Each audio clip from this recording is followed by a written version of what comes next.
gauntlets, second most important part of your kit. Probably the thing I highly recommend buying first or second. You can either do helmet first and then gauntlets, or gauntlets and then helmet. But those two pieces of equipment, I've said it before, highly recommend buying before anything else. Just because with your helmet, you get used to looking around, breathing, and it's going to be your look. So whatever you like the look of, you'd get. And gauntlets, because that's what you're going to be using to throw people, hit people, and they are the ones that cop most of the punishment. So either punching people, hitting people, getting hit by people. So gauntlets are very important to get right. And that's why it's also sometimes a bit iffy buying secondhand gauntlets, because they might not fit you, or all the rivets could be busted out, and then mid-fight will pop off. But here is some tips for gauntlets in Buhurt. So the gauntlets that I use in Buhurt, so 5v5 team fighting, are these mittens by Armory Smith, and they are part steel, part titanium. So the parts that are steel on my gauntlets are the bits that are going to cop the most damage. So the knuckle, the outside knuckle. So those bits that stick out, steel, and the rest is titanium. And the thumb, the top of my thumb is steel as well. If you look at it closely, you might be able to see the difference in metal. One's a bit glossy and the other one's matte, not so glossy. So the reason why I've got titanium in there obviously is for the lightness, and the reason I got steel in there is because of the toughness. So I want best of both worlds. So I've got, a composite of both in my gauntlet. They are a bit expensive. Gauntlets are, for what they look like, very expensive. So these two gauntlets here, or this set of gauntlets, was roughly 1400 Australian. And I bought these secondhand, but it was like brand new secondhand. So armor itself holds its value quite well. So these are 1400 Australian. But I highly recommend the mittens. For pro fighting or dueling or anything like that, one of the things that I've preached for a long time is a titanium hoof. So a hoof grip or hoof gauntlet is a gauntlet that cannot open. You cannot open it and locks your weapon in. So say we got this axe here. I have to slide it in from the top because I can't get it in through the top or the sides. So it has to go through the top. Fantastic. And the good thing about the hoof grip is, without even talking about the metal, so if it's steel or titanium, without even going to that end, you can relax your hand with your weapon pretty much 100% of the time. Like here, I'm not even gripping it until I'm about to hit someone, and then from here, I'll tense up. It saves a lot of forearm strength and endurance. So if you train without a hoof gauntlet, it's probably better because you train your muscles more. But then if you fight with a hoof gauntlet, you save that forearm strength, and it's very hard to drop your weapon unless someone just strips it out of the top. But like I was saying, this titanium gauntlet from Medieval Extreme, I think I tell everyone to get it. If you're serious about dueling, pro fighting, 100% a full titanium gauntlet is the way to go. This thing is super light, probably half the weight of this gauntlet, and this gauntlet is still half titanium. I'll get the weight up now. All right, before we weigh the titanium gauntlet, let's weigh the half steel, half titanium Buhurt gauntlet, mitten, dare I say it. We are currently sitting at 750 grams, still very light. So 750 grams for one Buhurt gauntlet. So that's probably 1.4, 1.5 kilos for a set. And then with a titanium hoof gauntlet for dueling, as you don't want to use a full titanium gauntlet for Buhurt, as your hands will suffer.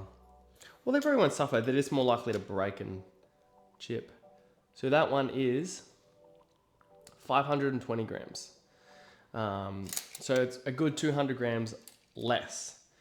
But I know a lot of people wear while they're dueling, so they might have a titanium gauntlet on their sword hand. Some people still have their Buhurt gauntlet for their shield hand. Now, which is fine, like good protection, but what I like to do, and a lot of people like to do in the sport, is get a shield mitten. And for me, I have a titanium shield mitten. So there's literally an oven mitt with titanium plates on the knuckles, the thumb, it's covered in a bit of tape because I need to heal that, and a strip along the wrist there. So this is extremely light. Let's weigh how much the mitten is. So the mitten itself is 300 grams. So with a combined total of 800 grams for your titanium hoof and your titanium mitten is a lot of weight taken off your arms for dueling. So if you're in a duel, you're gonna be swinging your sword, you're punching a lot of time. And over every strike, the extra kilos or grams that are in your armor is gonna wear you down. So the amount of weight you can reduce from your hands is gonna be amazing. Especially because if you think about it, your arm's all the way out here. So the most weight that's out further from your body is gonna frag you even more. So like you don't really feel your shoulder armor.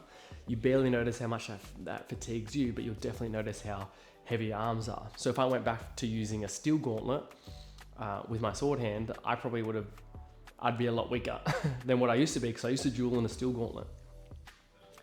So that's the benefits of titanium and steel. Once again, steel is much stronger, a bit heavier. Titanium is lighter, but it breaks easier. I guess it's more, yeah. In the very layman's term, it's weaker. All right, let's talk about a big no-no in Buhurt fighting for gauntlets. So finger gauntlets, I'll get a photo up.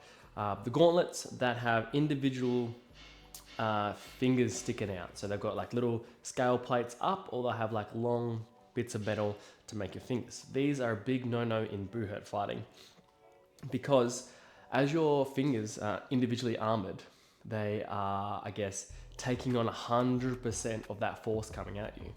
So I'll put up a photo of what happened is when I hit someone with a two-handed axe in some fingered gauntlets. And I'm not doing this to be like, well, look how strong I am, I hurt people. That's not what I'm doing it for, but to kind of show you how bad finger gauntlets are for Buhurt. So this is my mate Damo. I hit him in the hand for a tournament with my axe that axe is holding. And as you can see, the pinky finger and the wedding ring finger have been absolutely caved in by the axe, because those fingers were taking 100% of the damage and not shared across the other fingers like you would in a mitten. Big shout out to Damo. He kept fighting for the rest of that round with his busted up hand. So absolute weapon of a man. Finger gauntlets will still be good for dueling, like sword and shield duel. I still wouldn't recommend it for pro fighting, definitely not for polearm fighting. They do have their place in some areas, but you can, there's better ways, there's better equipment out there instead of finger gauntlets. So that's just my biggest tip. Stay away from finger gauntlets in general for armored fighting, in my opinion. Like once again, I guess I'm still not the most experienced fighter in this sport. But that's just from my personal experience. That's what I suggest. But that's about it. Once again, I try to keep my videos short and to the point. If you like these videos, give me a thumbs up, a comment if you got any more advice you'd like to give me so I can learn. As well as there's a link in my bio about merch, knives, fitness programs, all that good jazz. Hit it up. And now that my body isn't broken, my hamstrings recovered, my collarbones recovered, I should be able to do some fighting, more fighting videos, more videos about armor, and more weapon testing videos, which is what we all want to see. So once again, thank you so much. Like and subscribe. Stay deadly, and